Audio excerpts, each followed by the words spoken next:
Dengue প্রতিরোধ ও জলাবদ্ধতা নিরসনে খাল পুনরুদ্ধার ও খনন কার্যক্রম জোরদারের ঘোষণা দিয়েছে ঢাকা উত্তর সিটি কর্পোরেশনের প্রশাসক শফিকুল ইসলাম খান।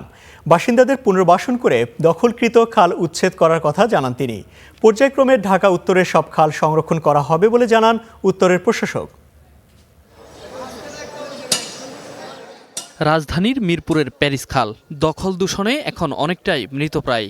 এই খাল যেন আশেপাশের বাসিন্দাদের আবর্জনা ফেলার জায়গা, বাড়ছে মশার উপদ্রব। সোমবার এই প্যারিস খাল পরিচ্ছন্নতা অভিযান উদ্বোধন করেন ঢাকা উত্তর সিটির প্রশাসক শফিকুল ইসলাম খান। জানান, খালকে কার্যকর করে পানির প্রবাহ নিশ্চিত করা হবে, পাশাপাশি তৈরি করা হবে মানুষের চলাচলের উপযোগী পরিবেশ।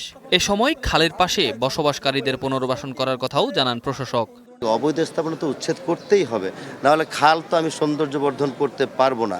তাদের সাথে আমরা কথা বলবো এবং তাদের সাথে আমরা বসে একটা সমস্যা সমাধানের মধ্য দিয়ে আমরা এই প্রক্রিয়াকে শেষ করতে চাই। ঢাকা 16 আসনে অল্প বৃষ্টিতেই সৃষ্টি হয় জলাবদ্ধতা, যার স্থায়ী সমাধানে খালগুলোর পরিষ্কারের পাশাপাশি গভীরতা বাড়াতে জোর দেন ক্রীড়া প্রতিমন্ত্রী। যারা এখানে দীর্ঘদিন ধরে বসবাস করে তাদের সাথেও কথা বলে যে স্থায়ী একটি সমাধান দরকার আমাদের, কারণ আমরা বলছি, আপনারা শুনছেন, আপনারা বলছেন, আমরা শুনছি, আলটিমেটলি এটা শেষ কোথায়। সো আমরাও চাই যেটার স্থায়ীভাবে একটি সমাধান হোক। পর্যায়ক্রমে ঢাকা উত্তরের সব খাল সংরক্ষণ করা হবে বলে জানান উত্তরের প্রশাসক। এছাড়া অবৈধভাবে খাল দখল করে যারা বসবাস করছেন তাদেরকে পরিকল্পিতভাবে স্থায়ী পুনর্বাসনের আওতায় আনার আশ্বাস দেন তিনি। Enamul Haque, star news, Dhaka.